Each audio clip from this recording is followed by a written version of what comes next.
So it's finally 2024. And as we look ahead to Nintendo's potential last year with the Switch, there's been a lot of discussion about if Nintendo will stay true to this yearly release for new Zelda games. I mean, we basically got a new Zelda almost every year of the Switch's life cycle. 2017, we had Breath of the Wild, of course. 2019, we had Link's Awakening. 2020, we had, was it the Age of Calamity? 2021, we had Skyward Sword HD. And then Tears of the Kingdom in 2023. So most years we had a Zelda release. And obviously on the Wii U, we had Wind Waker HD, Twilight Princess HD, and technically a like lesser version of Breath of the Wild. So where are those games? Where are Wind Waker HD and Twilight Princess HD on Switch? It's very possible that Nintendo just didn't think the timing was right for either of those games because they wanted to prioritize getting a Skyward Sword remake out on Switch, especially so that newcomers to Breath of the Wild or to Tears of the Kingdom could sort of see that style of goddess statue, because that carried over. And that's not even mentioning that like Fujibayashi was the director on Skyward Sword through Tears of the Kingdom, so maybe he had a specific bent towards bringing that game over and just kind of prioritizing that.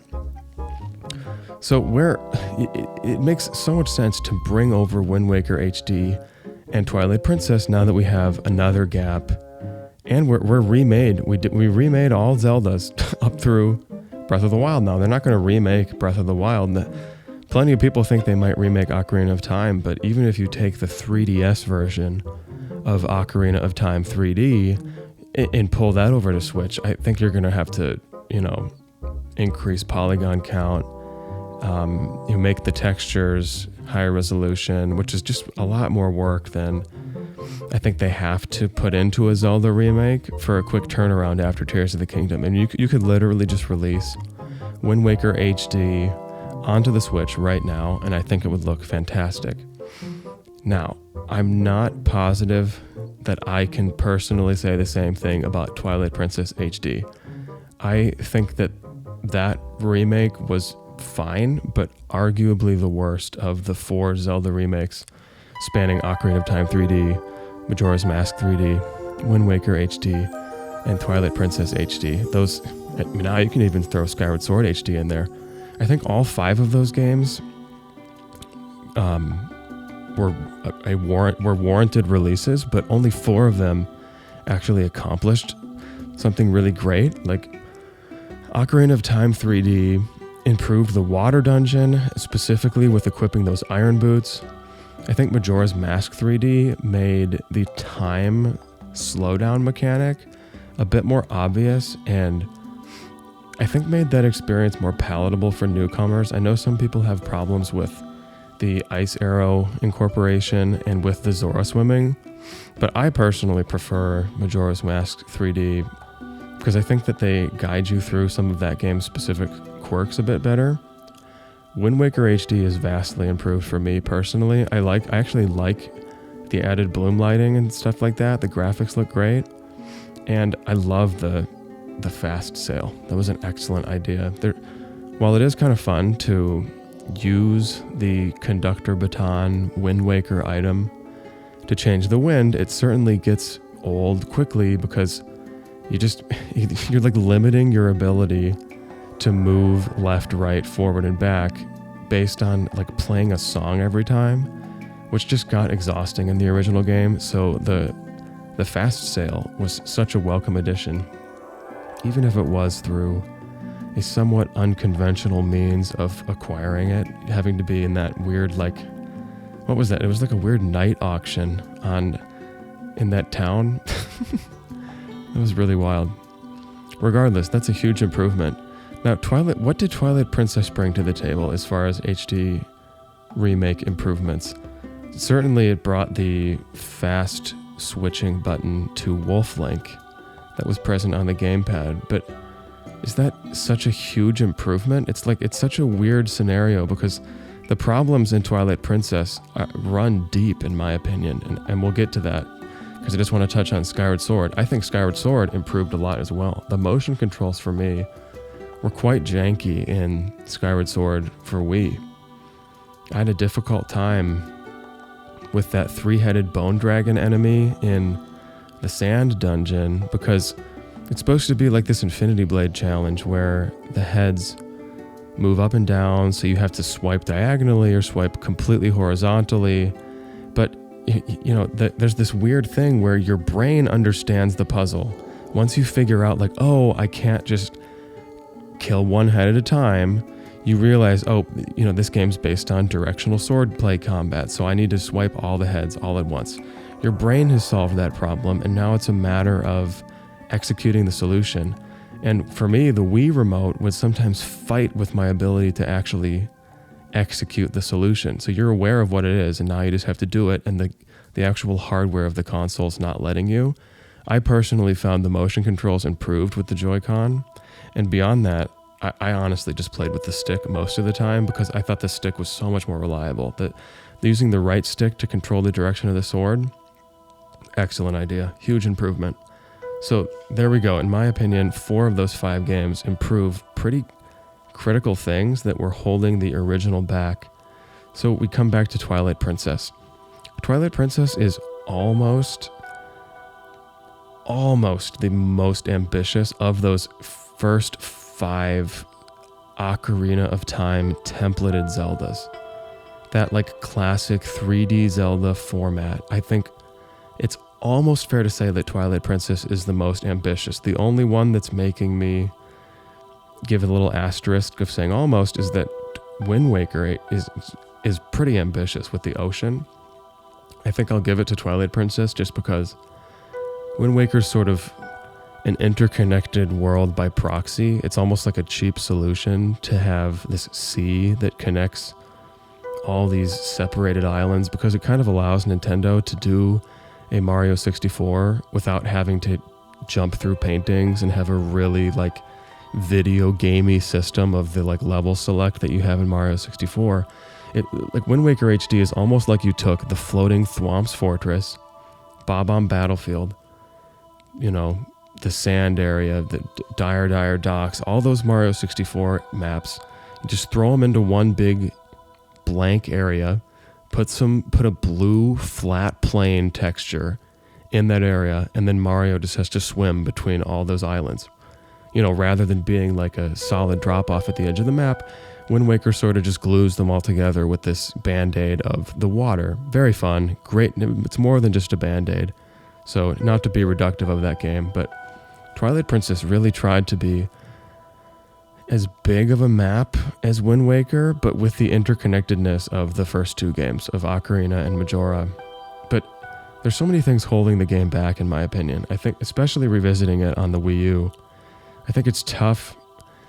It's tough visually. It's tough from a gameplay perspective. It's tough with all the content in between the dungeons. I'll tackle those all very briefly. Like visually, I think it's an interesting game. It's fun that it's so grungy, but it's also a strange moment of Nintendo listening to fans and it maybe not really paying off. I mean, that whole era of mid-2000s Zelda was this knee-jerk reaction to being annoyed with Toon Link and Nintendo saying, all right, we'll give you the mature Zelda. So it's a bit weird and it's a bit strange how muddy that specific Zelda looks. I know it's quite just opinion based. Maybe some people think it looks great. I think it looks fine. But I think visually the game needs a little bit of love. Like it needs just more attention to the polygon count and maybe a little bit of revisiting to the actual artistic direction of those characters. From a gameplay perspective, I personally found this Zelda to be the least interesting between dungeons. I don't love the starting area. I don't like fetching a fish to give to a cat so the cat runs to the store so that you can, I forget the exact order, but I personally found that bit exhausting. The monkey bit in Faron Woods is fine at the start, but it goes on too long. You have to run through this smoke and you have to wait for him to wave his lantern around. I don't love the like Oregon Trail, like horse chase with the like wagon where you're like, is her name Thelma? You're like guiding that lady to that one lady who runs the bar in Hyrule town. You have to get her to Kakariko. That bit was awful. I remember getting stuck because these birds drop bombs on your like carriage thing, and that will force you to stay on a loop in Hyrule Field that you're stuck on until you can master the art of like shooting the bow and arrow while you're running alongside the horse-drawn carriage on your own horse. It's super difficult. I didn't like that content. So I think the gameplay needs some tweaking, and this is the thing that I want to focus on. I think there's a world where Nintendo should make a remake of Twilight Princess HD, but put in like a third, maybe half the development of a full-on Zelda game. Maybe taking a few years with it rather than just like, 6 months of remastering work. Those are ballpark guesses as to how long this would take. Take a significant amount of time to revisit Twilight Princess and add shrines to the map. I think there's a world where Hyrule Field becomes a bit more interconnected because of the power of the Switch. Maybe they remove some of those jarring loading sections in between the chunks of Hyrule Field, because it really is separated by these arbitrary mini canyons that Link has to sort of awkwardly turn left and right through to get to these different chunks of land because of the hardware limitations. I think Nintendo could stand to benefit from connecting all of those and making a more Breath of the Wild-esque Twilight Princess. The game is already pretty big, but it suffers from this weird transportational whiplash of like, you're at the start of the game and Link randomly gets warped into Hyrule Castle as a wolf when he walks through the Twilight Barrier, and you just randomly wake up in Hyrule Castle, and then you have to fight your way out of there, and then you talk to Zelda, and she's the Twilight Princess, and then somehow you get warped back to Ordon Village, and now you're a wolf, and you're running under these dirt patches to get into houses, and you have to grab the shield, and then, to get to Gerudo Desert, you have to first engage with that Bokoblin boss on the bridge, get thrown over the bridge, fall into Lake Hylia. So you don't even discover Hylia by your own will. You fall into a huge chasm to enter Lake Hylia. And then you have to talk to the clown guy who launches you out of a cannon to access Gerudo Desert. The way that you get to freaking Zora's domain is by playing this weird minigame with that flat-headed bird. You jump on the bird and fly up the river playing a minigame, and that's how you get to that northern area. It's just super weird. It's stuff that I describe as transportational whiplash. So I wish that Nintendo, because you're just getting, it's so jarring. You're 1 minute you're here, the next minute you're there, you're all over the map. You don't get a real sense of place because the game keeps throwing you all over without your actual action of walking from one point to the next. When you're in Ordon Village, you don't walk to Hyrule Castle, then become the wolf, then do the whole bit with Midna in the castle, discover Zelda, and then walk back. You're just warped there. So, transportational whiplash. I think this game could be, for lack of a better term, Breath of the Wild-ized. It could be given the, of the treatment. Twilight of the Princess. just make it more like Breath of the Wild, Tears of the Kingdom, more interconnected map. Let's revisit that grass texture. We need we need the Twilight Princess HD 2 remake to look like that bridge stage in Smash Ultimate. Like the Twilight Princess Bridge of Elden, what's that stage called in Smash Ultimate? We need the Twilight Princess HD Remake 2 to look like that stage in Smash, where they actually have grass that's not just like a flat texture, consistent grass across the whole field, like in Breath of the Wild, like in Tears of the Kingdom. And we need more to do in this Hyrule. I don't think that Twilight Princess gets away with having an emptier Hyrule field, as some people might say about Ocarina of Time, partially because it's way bigger, so you just need more to do. And I don't think the content that's there is quite enough. I understand there's a couple of spots to use the Beyblade, there's a couple of spots to use the weird owl statue, whatever it's called, the like possession rod thing where you flick the rod from the Temple of Time and it throws the light orb into the center of those statues you can move around. I think the way this should work is Nintendo should put in some time and put in like 40, maybe 40 shrines into this improved Hyrule field, but maybe they're conditional shrines. They're shrines that look similar, but they require different methods of entry. So like, let's say you unlock the Beyblade in the Arbiter's Grounds. You come back to Hyrule Field, all of a sudden you realize, oh my gosh, some of these shrines have doors that require you to open them by using that Beyblade. Like there's a little gear next to the shrine and you find it, you can mark it on your map early in the game, and then you come back with the Beyblade and you can open it. And then that's a shrine that has a new puzzle specifically for that Beyblade. In my opinion, that could be made for maybe a bunch of these items that get underutilized. I mean, people love the ball and chain from the that mansion, that winter mansion dungeon for Twilight Princess. When else do you use the ball and chain in Twilight Princess? Such a cool item. Let's have a shrine with like a super thick wall covering the entrance, such that you can get the ball and chain, bring it back to the shrine, break the door down, and then you have a shrine to do with a puzzle that's based around that item. I think that would add a lot of value to the game, and it would allow Nintendo to charge more for it in a way that wouldn't feel as scummy. Like, I'm not sure we're talking $70 here, but it would certainly justify a $60 release again. Because so many people seem to have the opinion that it's a little strange when Nintendo re-releases a game that's only graphically improved. It might need some gameplay improvements as well. And to me, this is an obvious way to pull in more of the like Blue Ocean Zelda players who have jumped onto the franchise after Breath of the Wild. Like Between Worlds sold what, 5 million copies? Skyward Sword sold like 3 million. It's some stupid amount of money. Sorry. Some stupid amount of sales. Like, not enough. Breath of the Wild sold 30 million, so having 10 times the audience now, most of those people didn't play old Zelda.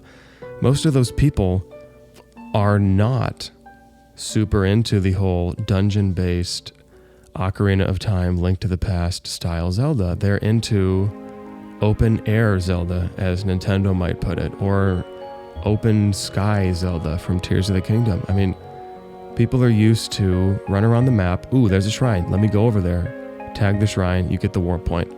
Ooh, what's that over there? Let me run there. You can't really do that as much in Twilight Princess. To some extent, it felt that way in older Zelda. Like in Ocarina of Time, I personally did have this moment. It was the first Zelda I played, so I'm sure that adds to it. But I did have that moment of walking into Ocarina of Time's Hyrule Field and going, oh wow, I can go everywhere. But the things accessible to you are like the holes in the ground.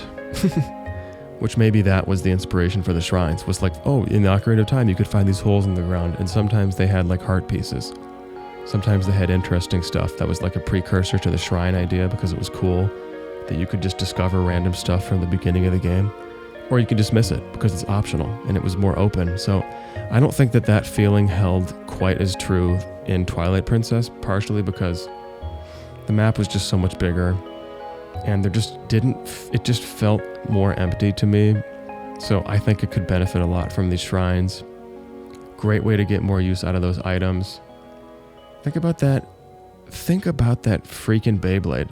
How cool was the section at the end of the Arbiter's Ground when you have to like Beyblade through this roller coaster-esque final section before you fight Star-Lord?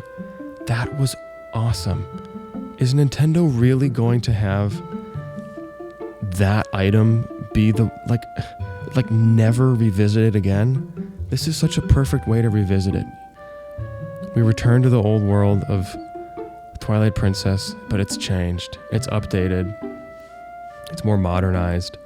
I think that connecting the world like that could improve that transportational whiplash and would just give people more to do in that world. It gives returning players a reason to revisit. It gives new players, it gives that Blue Ocean Zelda audience a reason to pick up this old Zelda. They go, oh, this looks like new Zelda, but it is an old Zelda? Interesting. And maybe they get attached to the old dungeon style, because I haven't really mentioned it yet, but I do love the dungeons in Twilight Princess. I mean, maybe the best dungeons in all of Zelda. Excellent dungeons. Anyway, I think these are great ways to improve Twilight Princess. I would love to see it in a Twilight Princess HD Remake 2.